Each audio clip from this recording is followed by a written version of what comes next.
Ryan Divish of the Seattle Times joins us to answer some of the biggest questions about the Mariners with under 2 weeks to go until the trade deadline.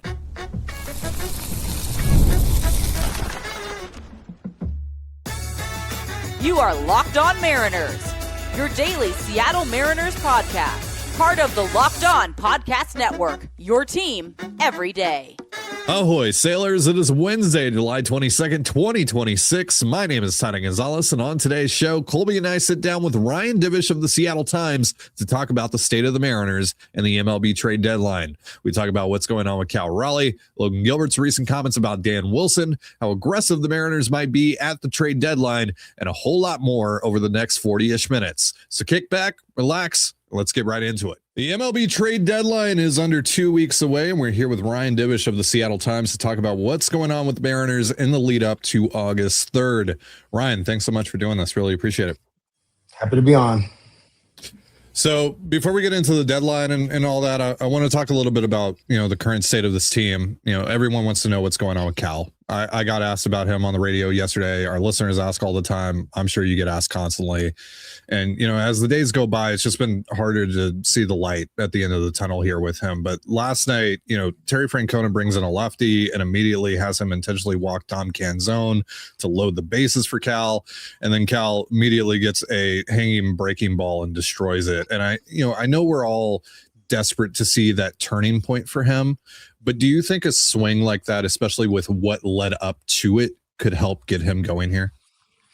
Yeah. I mean, sometimes it's a broken bat swing or something that leads you to it. It's never, people always say, it's a great at bat, saw 7 pitches, hit a single up the middle or hit one the other way. To me, that hanging breaking ball that we saw, that's a pitch that Cal has pulled foul by about 35, 40 feet. He's hit it 7 miles, but he's pulled it foul. He's done that one some fastballs. And to me, that's timing. It's being a little jumpy, being a little anxious, wanting to hit the ball, wanting to square the baseball up so much that you are ahead of where you're supposed to be. Like the contact point where he's trying to make contact at is out in front of the plate too far. And then, your bat doesn't stay in the zone very long. And so I think you watch his at-bats and you watch the failures, and then you see signs of okay, here it comes. But it's just been a lot of swings at pitches that he probably shouldn't swing at. They found a few holes, and then the pitches that he is getting, he's seeing it early. He's recognizing them early that they're going to be good pitches to hit, and he's out in front too much. He's pulling them foul, or he's off the end of the bat. And I think that's the biggest thing. It's timing. I don't think he's really in between, but we've seen pitchers, basically, especially from the left side, attack him right under his hands or just above his hands. And a year ago, when everything feels right and the timing's right and you're seeing it well and everything's synced up, you're pounding that pitch. But right now, when your swing maybe isn't right or the timing was off to start with, you're not hitting that pitch, and it's hard to get back to that spot. So basically what you need to do is start hitting more pitches in the strike zone. But, the quality of contact with pitches in the zone has not been there. Maybe that is something that will help him. I thought, like I said, he was really on time. I mean, that's a cookie. That is a hanging breaking ball, middle. But, a lot of times guys they'll get a middle pitch and they just try and do too much, or they see it early and they get out in front and they don't hit it crisply. And that's, the difference sometimes when you're locked in versus when you're struggling is when you're able to do that. So hopefully that's a sign that he's getting better, or at least for him, that's the feeling like, okay, this is how I need to feel. This is the timing. This is how long I need to see this pitch before I hit it well. I mean, I've spent off and on, I spent all off season, and I spent, all last summer and even parts of this summer working with my son about that same concept. Is when you see the one pitch you want to hit, you can't be in a hurry to hit it. You have to just stay relaxed and hit it. And I think Cal is human, and he's tried to put up numbers, and I think he's cognizant of his failures and he's cognizant of his struggles. And I think he understands that his failures and his struggles are a big reason why his team is so inconsistent offensively. And so he's trying to make up for what was lost. And that can't be the mentality. As much as it sucks, and as much as people like you and me and fans like to remind him, hey, you've been terrible all season. you can't allow that to creep into your head when you're trying to get results at the big league level. It just doesn't work. You need to be almost just like blissfully unaware of what's going on around you when you're at the plate. And sometimes you could say Randy acts like that all the time, but like, no, that's what I mean. Like you need to be unaware of what you failed at in the past when you're trying to have success at the plate. Obviously, been a lot of calls from the fan base for Dan Wilson to be fired, but Logan Gilbert gets on KJR yesterday and says, quote, "I always try to be pretty nice. If I ever heard people say that, I get pretty fired up. That's ridiculous that people would say that.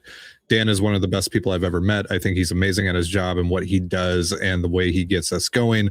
I think every single one of us would go to bat for him. I love playing under him, and I hope he stays here forever," end quote. What are your thoughts, if any, on that quote, and what do you make of the whole Dan situation? I mean, to me, like, Dan is Dan. You know, I think a lot of people believe the in-game decisions and some of the in-game decisions are 97% of the job, when I think it's about 10% of the job. And so many of those decisions are mapped out ahead of time, and a lot of times the decisions are based on information that is never shared with us, even off the record. You know, Scott Service would tell us from time to time before a game would start, like, "Hey, don't write this now or don't tweet this now, but Munoz is down. We're not going to him no matter what." So when it happens in there, you can write, "Hey, he's down." You know, he would do that from time to time, just give us a heads up, or like, "Hey, you know, so-and-so is just not feeling it today. We just decided to give him a day to clear his head," you know, or whatever. But Dan doesn't, you know, he doesn't really tell us that. But like a lot of his decisions, we don't really always know the process or what their information involved is. You know, I mean, Adam and I've seen their cards on their pinch hitting stuff and their reliever stuff. They use a lot of WOBA and stuff like that, and other proprietary stuff that they use to measure what success rate is. So, and it's not really shared with us. And the one thing I think that hurts Dan when it comes to these decisions is he doesn't articulate it well. He doesn't articulate his plan or his process very well. Whereas Scott got very good at explaining why they do what they do. And I think that's been a big part of it. I mean, to me, the Dan's strength is getting guys to play hard and play for each other. And I think one thing that they did, and the reason they made the change, was that this group of players, on some level, they kind of outgrown Scott in the hands-on mentality, or I wouldn't say a micromanager, but like he liked to have his hands in everything, and he liked to be the voice, because for so long he had to be the voice. He had to be kind of the, you know, trying to establish his culture. But then once the kids all growed up, you know, you have to let the reins go a little bit. And I think he had a hard time with that. Dan has let the reins go a ton on these guys. And it's not to say that it's like everybody just gets to do whatever the hell they want. There's no repercussions. They just handle it internally. And Scott was very protective of his players too, until he felt like there was a time not to. And maybe as we go on, Dan gets to that point. But I mean, like, I don't think he's the greatest manager in the world. I don't think he's the worst. I think that, like, there are times where the game probably speeds up on him. And I think some of the decision making is a little wonky or a little inconsistent, but he doesn't ever give us the information a lot of times based on the decision. So how do we know? Maybe it is totally legitimate, like based on what information they have to do these things. You know, and like how they play with the platoons and stuff, that's a decision that starts in the front office and how they want to play. I mean, like, I think, you know, people always talk about Lou Piniella and everything else. Like, those kind of managers aren't around anymore for a reason, because the general managers and the front offices have all the power. I mean, look at Aaron Boone. You know, who did he replace? Joe Girardi could not handle Brian Cashman invading the office every day and wanting input and controlling who the last guys on the roster was and dropping all that stuff. And so he resigned thinking, oh, man, somebody will pick me up. Nobody picked him up, man. He was on MLB Network for a while and he's gone. Like, I think that's the way baseball is. You need some level of synergy with the front office and managing. And it's funny, though. Like, there was a radio host on KGR. He was like, when they didn't use Munoz the one day or something, and he goes, "You need to put down the iPads and stop relying on analytics." And I've been like, no, iPads and analytics said Munoz should have pitched. Gut says no. Like, come on. Like, you know, it's like, it's like when they were in Cleveland a few weeks ago, and like, you know, they probably should have thrown the lefty against Kwan, and they didn't. Yeah. And it's like, that's the opposite of what you guys are complaining about. Yeah, I know. It's like, put down the iPads. I mean, hell, maybe they're like me and playing Township on the iPad. I don't know, but like, I don't think that's, honestly, I think Dan does more stuff that the front office might not agree with compared to what Scott, because Scott was so much in sync with their line of thinking. Dan is a little different. He does things a little bit more on his gut, I mean, I think everybody, and I like same host says, Jerry and Justin are in there every day for the lineup meeting and the hitters. They are not in there every day. That would be one, you'd probably want to beat yourself over the head every day, and like, I think Jerry can get really pissed. I don't think he's in there every day because he'd probably start yelling. Like, I think from what I've gathered, it's like when you make a big decision when it comes to the lineup, like last year when they decided to move Randy to lead off and they didn't really have an option. They're like, okay, that's when you talk with the front office because it's going to affect everyone down there. And then you just meet and say, hey, we're going to do this. And then the GM and the president say, okay, you want to do this? Well, how does this affect him? How does this affect him? Let's look at the bigger picture, because when you're the manager, you're in the moment. So, and especially if it's something like a permanent lineup change, I mean, look at the JP and Colt Emerson thing. They waited a while to do it because they weren't comfortable right away. They wanted to make sure JP was comfortable. And then, what helped was once they got Colt in there and they saw what it could be at shortstop, they're like, yeah, we can't go back to this. No, we're going to stay right here. More from our conversation with Ryan Divish in just a moment. But first, a reminder, this episode of the Locked On Mariners podcast is brought to you by Amazon. This back-to-school season, spend less on your kids with Amazon. We all know how crazy the back-to-school shopping experience can be. It starts with a few items on the list, then suddenly you're shopping for supplies and clothes and lunch gear and tech and about 10 other things you didn't see coming. It adds up fast, like when your kid spends days planning the perfect first day of school outfit because they want to make a great first impression. You end up putting almost as much thought into it as they do. At least the first day photos are worth it. Or how about when it's 9 p.m., the night before school starts, and somebody suddenly remembers they need folders and notebooks and markers and apparently 12 other things nobody mentioned until now.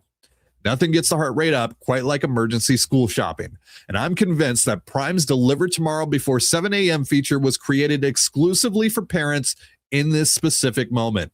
So remember, with Amazon's low back-to-school prices, just spend less on your kids, because every dollar you don't spend on them is a dollar you haven't spent on them. Shop back to school at Amazon and spend less on your kids. And you're listening to the Locked On Mariners podcast, part of the Locked On Podcast Network, your team every day. Thank you so much for making us your first listen for all things Mariners. And also thank you for making Locked On the #1 sports podcast network. Now let's get back into our conversation with Ryan Divish. Speaking of that, obviously it's been a real struggle for Colt over the last 6 or so weeks at the plate. But obviously the defense and the range, it's just so noticeable going from JP to him.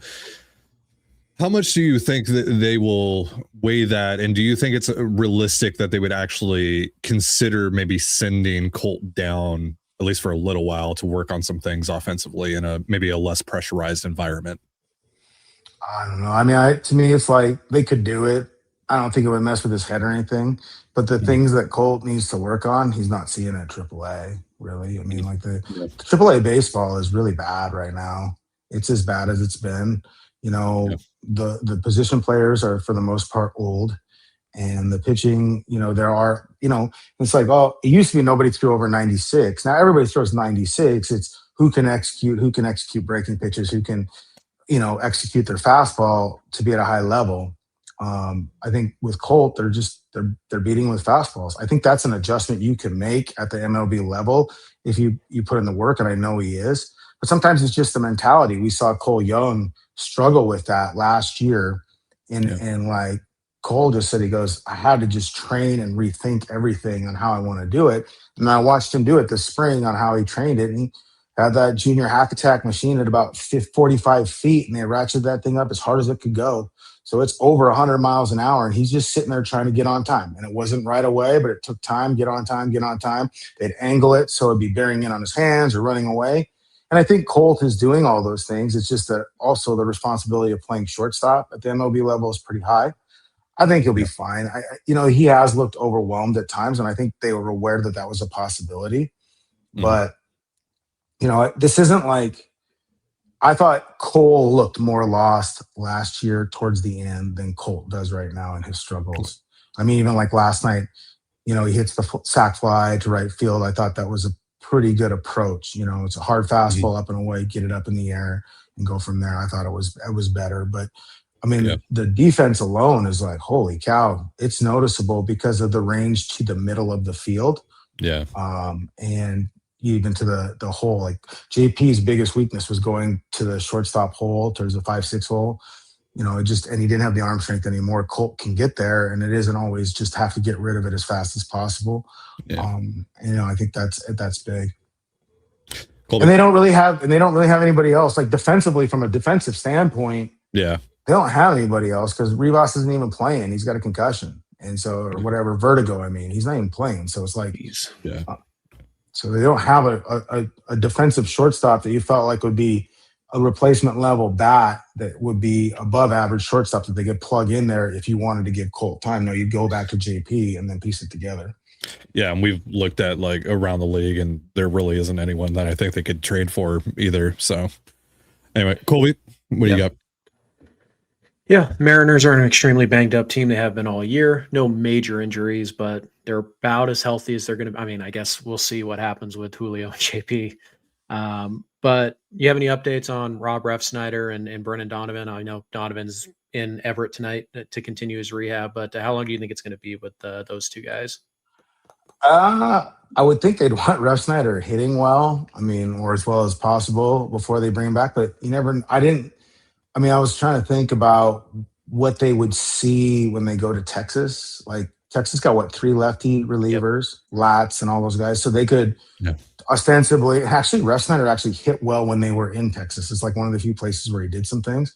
So that may be where they, at the point where they bring him up. I don't know how much they'll play him. I don't foresee them using him as much, but I think that's a possibility. They also could extend it longer and say, hey, we really want you to come back, because I mean, Weston Wilson, while he does some strange things on the bases and other things, he does play multiple positions at a higher level than Rob does. And so, I would think maybe in Texas or sometime on the road trip based on what they would see.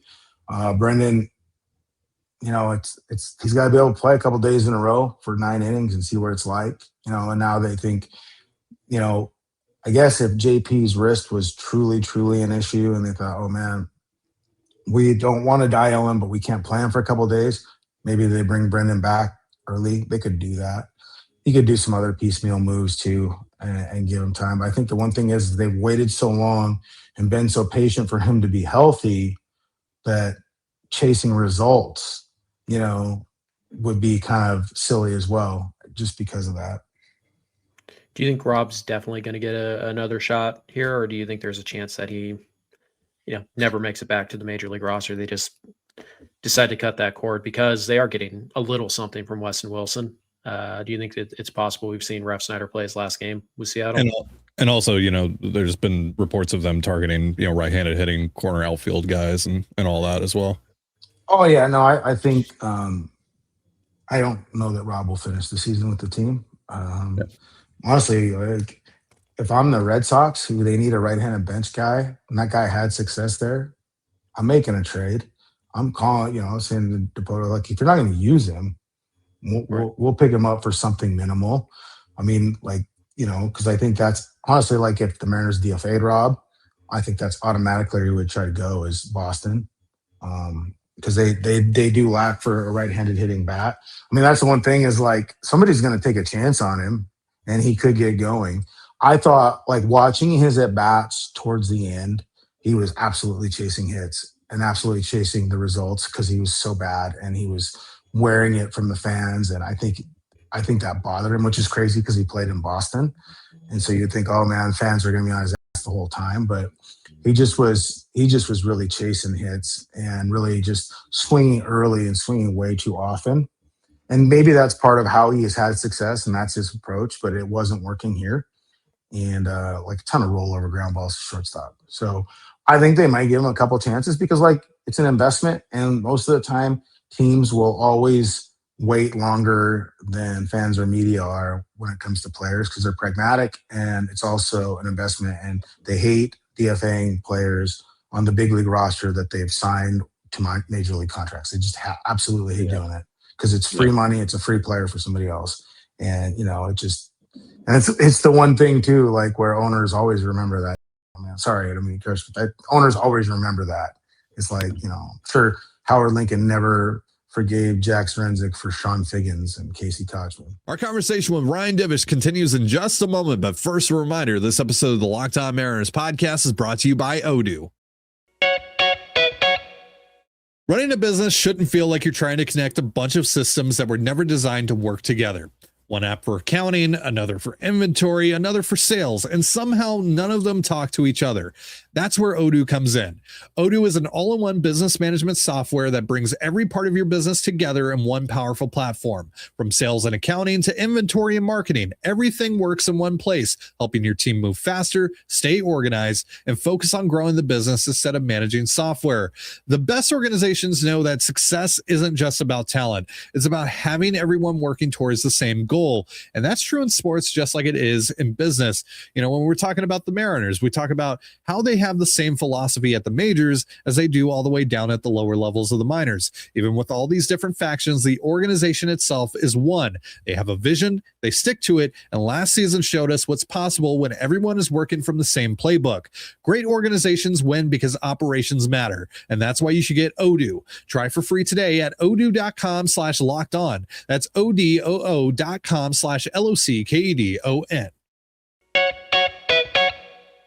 And you're listening to the Locked On Mariners podcast, part of the Locked On Podcast Network, your team every day. As always, if you want to hear from me and Colby even more and help support the show, we have a Patreon. It's called Control the Zone. And on there, we talk Mariners, Seahawks, all that good stuff. For more information, go to patreon.com/Control the Zone. Link in the description of this episode. Now let's get back into our conversation with Ryan Divish. One last thing on the right-hand hitters. Do you think Michael Arroyo could factor into the equation here down the stretch? Yeah, I mean, I don't see why not. He is positionally limited. I don't. It is odd watching it. I can't imagine he'd play second base at all if they brought him up. I think he'd only play left field. But he has a pretty mature approach.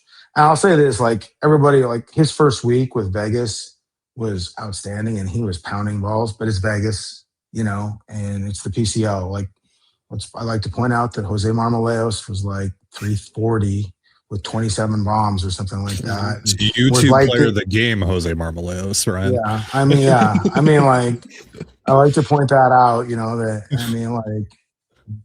even like the numbers we saw Harry Ford put up last year versus the numbers he was putting up in the International League, it's just different. Like, you're talking about Vegas, Reno, Albuquerque, El Paso. I mean, Tacoma might be one of the fairest ballparks that they have in the league. Yeah. And since they lowered those fences all the way around, it plays more hitter friendly than it used to.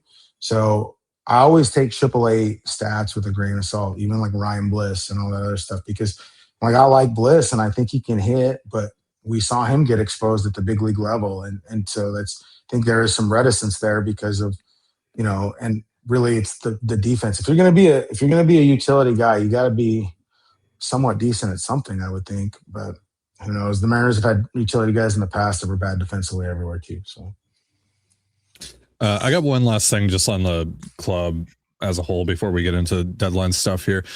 One of the more noticeable issues with this team is that they made a lot of fundamental mistakes over the year, and it's ranged from the fringe major leaguers who filtered in and out to some of the more prominent players on the roster.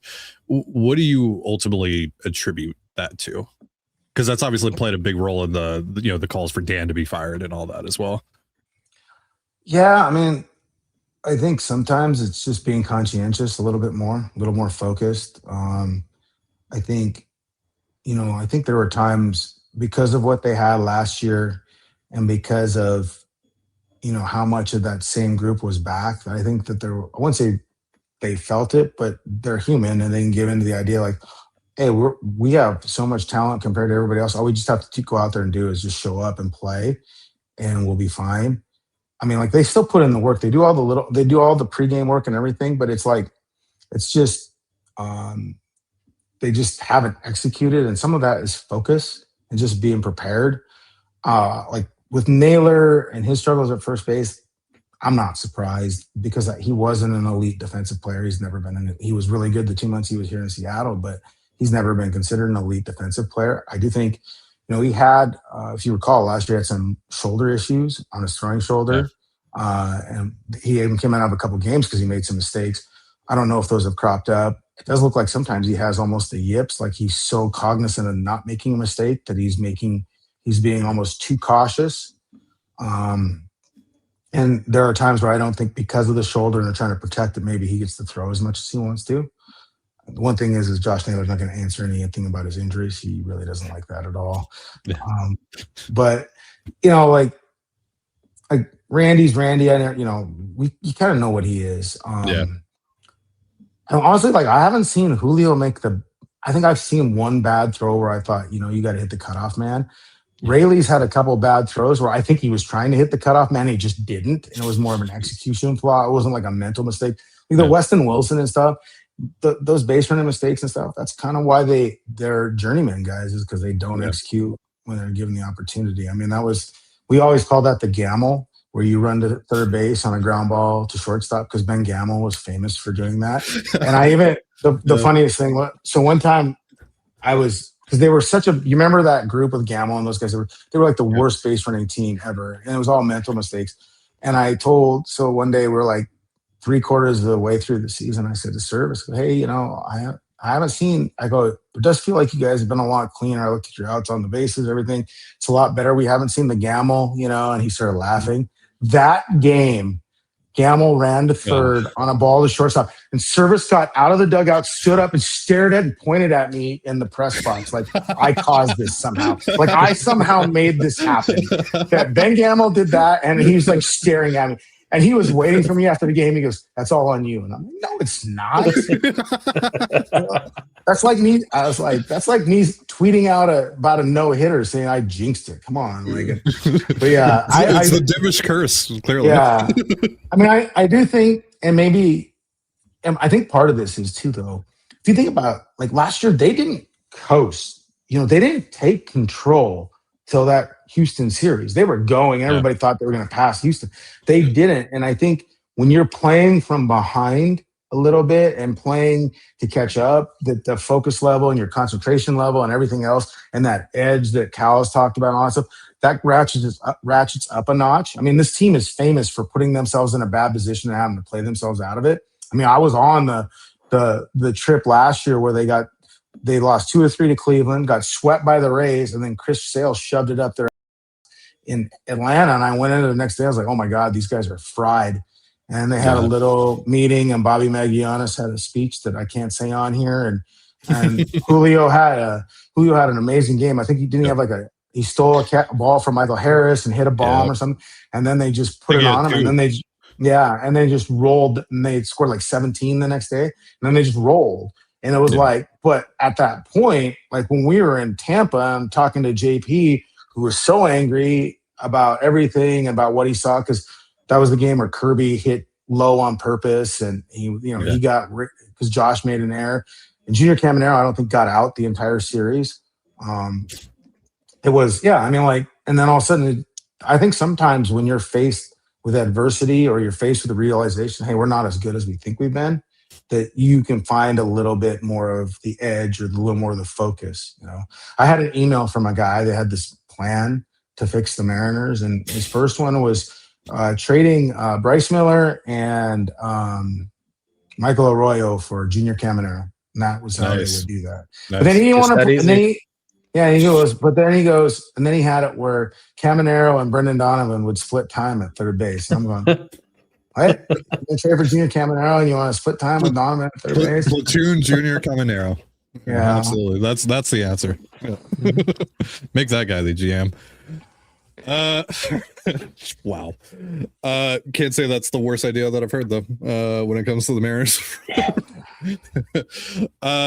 So the Mariners have been one of, if not the most aggressive team at the deadline the last few years. You think that continues? I think they'll want to be aggressive. I don't know how much it'll result. Right. Just kind of where they're at and where the market's at. Like, who do we know that are sellers right now? The Mets, because they said it. Yeah. The Mets, the Giants. The Mets, Rockies, Giants. I mean, the Rockies are actually going to sell because they have a real GM this year. Reds, and it's like then you start going through the rosters and like, Angels, who do you want? Angels, but there's Yeah. never been a trade with those guys unless you're talking about Mike Ford, I guess. I mean, like, I guess that could change in a week. But like the Red Sox suddenly aren't looking like they're inclined to move anybody, and even the Orioles. I mean, Toronto, would they? Toronto's already made a selling move, technically. Like they traded Nance to the Twins, so I guess. Yeah. But yeah, it's. I mean, the Twins aren't really even selling. Like it's crazy. The Royals, are they selling? Yeah, but what do they have? I would think so. Yeah, that's the problem, right? And like obviously they're not going to trade some of their best players. Like they just extended Garcia, last year. The Nationals probably selling in the NL, maybe San Diego. Like there's just not a lot of. Yeah, San Diego's a weird one. Yeah. Well, remember when fans would get mad when Jerry said we're buying and selling? I mean, that's what some of these teams are at. It was a no-brainer last year. Those deals were like pretty simple. Hey, you had a need at third base, go get Gino. You had a need at first base, go get Naylor. And they were able to get it done without giving up huge prospects. But even like Randy a few years ago or Turner, like, you could see the fit and you could see the market. I'm like, it's not like the Giants are going to trade Heliot Ramos. Like I can't imagine them trading him. Like he's younger and like he would help them, but I mean, you would look and say, oh, like somebody was saying when the Red Sox were going to trade, they're going to trade for Wilson Contreras. I'm like, that guy's crazy, and I just don't know. You have a DH and just a lot of money owed, and I'm looking at the relievers. Like I was looking at the Royals the other day, and Lucas Erceg is really bad. And it's crazy about Jake McKinley, the field coordinator that they hired, the University of Nevada coach. He coached Lucas Erceg at Menlo. And he has a pretty good relationship with him. Maybe they thinking, I mean, that's something you could see that's relatively easy to make and wouldn't cost you major prospects is relievers that have stuff that might be slightly broken that they believe they can fix with the change in their thinking or a change mechanically. But like, is there I don't think, is there a reliever out there besides Mason Miller or I guess Morejon? You say, oh yeah, let's go Luke get them Weaver, or maybe. Jason Adams. Luke Weaver's an easy fit, Yeah. Jason Adams, some of those guys, like, those are guys I think that are more likely to move. Yeah. But then you also got to remember is like, there's like 22 teams that believe they're competing. And that's the one area you can always feel like you can make a trade and upgrade where you always feel like you need one more leverage arm to go to your bullpen, and that's, I mean, like obviously the Rangers, you look at their bullpen, that's exactly what they need is more leverage arms in their bullpen. Now it's whether or not the owners for the Rangers will greenlight them to do more. I think we know the Mariners ownership, they've actually been willing to do that. And, they kind of sometimes couch the money spent during the off season so they have the ability to do that. But I would expect them to try and be aggressive, but like aggressive to what? And do you overpay, in prospect capital or anything like that? What will be interesting is if they trade off the big league roster. Everybody thinks, oh yeah, just trade Castillo. I don't think that's as simple as you think. Because I don't know that anybody really wants him. Yeah. Do you think that? Yeah. Obviously, we've heard speculation that like, oh, we're willing to trade from the pitching depth and all that, and it's like immediately followed by like, hopefully Castillo, and it's like, what is out there? Who's going to take him? Do you think it's possible they might consider trading like an Emerson Hancock if there's a deal that they can kind of reallocate some of their talent to other area of needs, or maybe even a George Kirby? Do you think that's a possibility, or is it just Castillo and we're rolling with the other five no matter what? No, I think if you're a dude, like it better be a dude, like somebody like if Mason Miller was really out there. Yeah, if it's Mason Miller is really out there and you had to trade Kirby, and two top prospects, because it's like it's an easy sell to the team too. Like you bring in the Reaper to shut down things. I mean, like that's, it's got to be a dude. It's got to be somebody that like it's beyond impact. It's like high level, elite impact, automatic. Like Mason Miller changes everything you do for the last 3 innings, and it makes it that much more difficult for a team. Like that guy's lingering. It's like, well, you guys saw it earlier this year. It's just lingering there, waiting. You better score now. You better score now. You better score before Morejon comes up with a pocket of lefties, or you better have somebody else to go and make sure you can go against him. So, yeah, that'll be the big problem is if there is that kind of elite impact talent available that really changes it, and you're willing to give major league players for it, somebody else is willing to give up major league players for it too. And I think the Mariners prospect capital would get them a lot of stuff, but I don't know that AJ Preller is looking for prospects when you trade Mason Miller, because he gave up Leo DeVries to get Mason Miller. It's just, so it's like, yeah, no. I mean, you have one less year of control. You have another year of control with Mason Miller, but I mean, I was trying to go through the bats, and I was like, nah. If the Royals had legit bats, they wouldn't be so terrible. But I think with the one thing about Castillo is a fastball Freddie, Seth Lugo, Michael Wacha, all those guys are available. They're available for a lot less money with similar results. Yeah. Now, George Kirby, if you're willing to move him, then you better get something real, because he has real value. Like if he's available on the market, and I don't really think he is, he's one of the 3 or 4 best starters on the market that would be available to a team.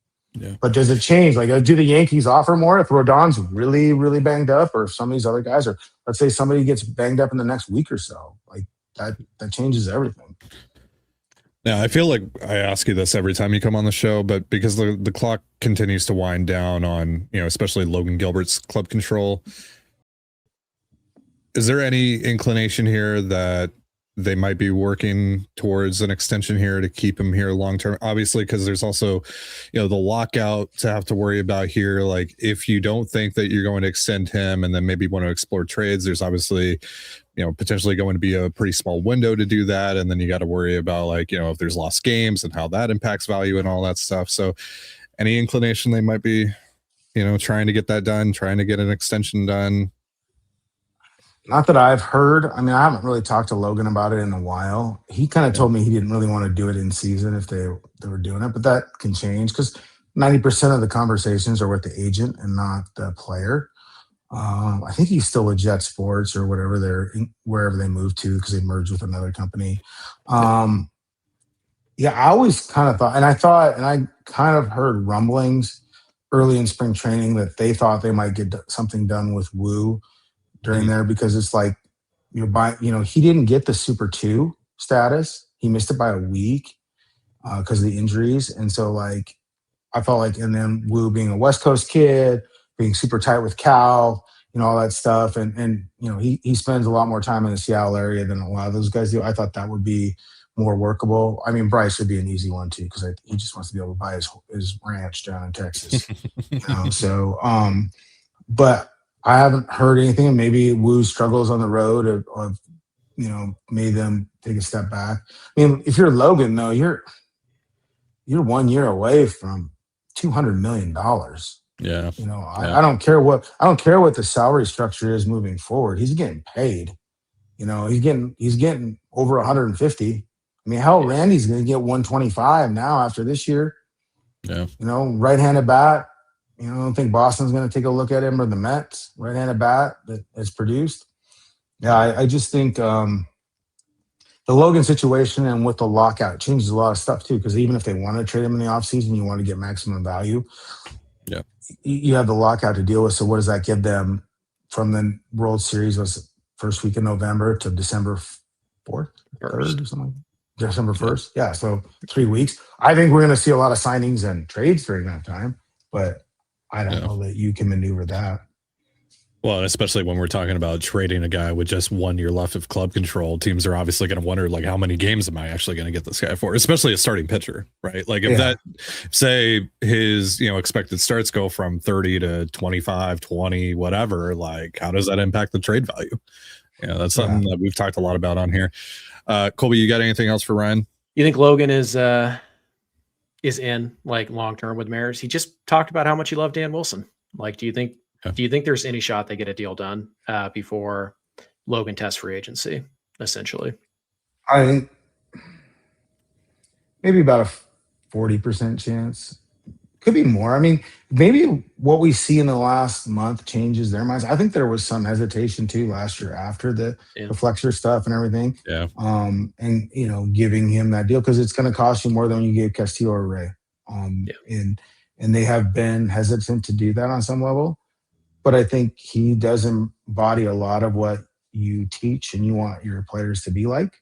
I think that's the thing is like, I think Logan wants to be a Mariner, but I think he wants it to be fair. And I don't think he wants, obviously he'd be taking some level of discount probably, but I don't think he's not just giving away his talent. I think it's easier to be less committed when you're a year away. Honestly, if they were really going to get something done and finalized, it would have had to been last year, somewhere at like midway through last year. And then the injury happened. I thought maybe something would happen in spring training of last year, but they were working on Cal and some other stuff. And then the injury happened with Logan. And then you're like, okay, maybe we have to reassess. So that may be something as well as that, what they view as what his potential for injury is and all this other stuff is part of that. Usually when you're willing to give a 6 or 7 year deal to a pitcher, you pretty much know there's going to be one missed season due to injuries because that's just the nature of pitching. Lastly, before we let you go here, obviously the Mariners celebrating 50 seasons coming up here in a couple weeks. There's going to be the 50 all-time Mariners that we voted on, that members of the media voted on. Did you submit a ballot? I assume you did. I submitted one for our time zone. I didn't do one for the Mariners. I figured they had enough people. So, gotcha. I mean, Guillermo Quiroz was like third, and and then Guillermo Heredia was second for me. But Sean Figgins won.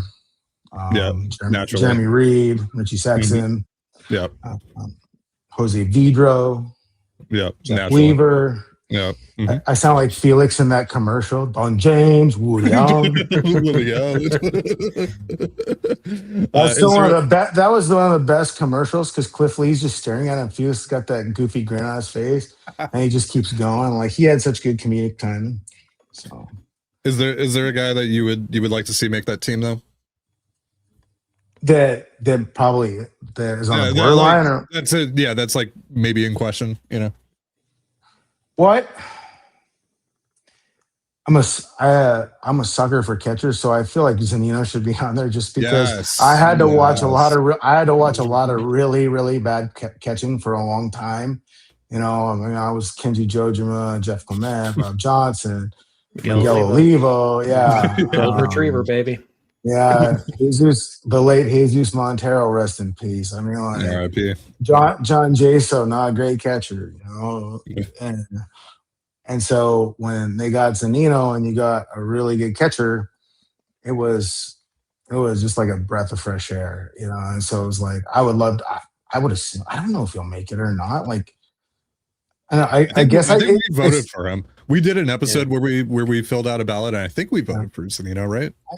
We had like 60s. We're like, oh yeah, no problem. And then we're like, we got to eliminate 10 of these guys. I think Zunino made the cut. He was here for how many years? Like 4, 5? 6, I think. Yeah. Part of 5.5 years, something like that. Yeah. I mean, like I would think he'd make it. I mean, it'll be interesting to see. Honestly, I'm pretty bummed he's not in the alumni home run derby. I think that's the perfect guy. I know. Yeah, I'm supposed to. Felix is supposed to call me here. I was just going to write a story on him coming, and I was going to try and talk to Seager about. I'm sure he's not coming back, but wow, that's breaking news. Yeah, well, I think that's the most anticipated news that we all knew. But if he shows up, I'll be stunned. But he's also. I think honestly, though, I was told his son is playing in that big Cooperstown elite tournament. And so Seager, from a few times I've talked to him, he's embracing the dad life. He wears the short, he wears the short khaki shorts and the Hokas and coaches third, so. Heck yeah. There you go. Yeah, Zanino was here for 6 seasons, for parts of 6 seasons. Yeah. I mean, like, do you guys remember, like, I mean, I know you guys know how bad it was, and like, and just how much he made the pitching staff better. You know? And he had there were some funny stories about him too. So it was like, I think a lot of people view him as a bust, and it's like, I don't think you understand the hit rate of, top 5 picks, in Major League Baseball. That guy was a really good player. I mean, honestly, like the first round hit rate is better than it's ever been. But like, I think people believe that first round picks should always be almost like generational. And like, if you get 8 to 10 years out of a first round pick, or if you sign them to a second contract, if you sign them out of their club control, that means you've won. I mean, just getting a pick below the 5th round to the big leagues, or a senior draft pick that like Ben Williamson was a win for their development and drafting, just getting him there. It's I think people don't really get the draft or prospects and stuff, like how hard it is to get there and stay there. Yeah, it's not the NFL. It's huge. No, it's huge win.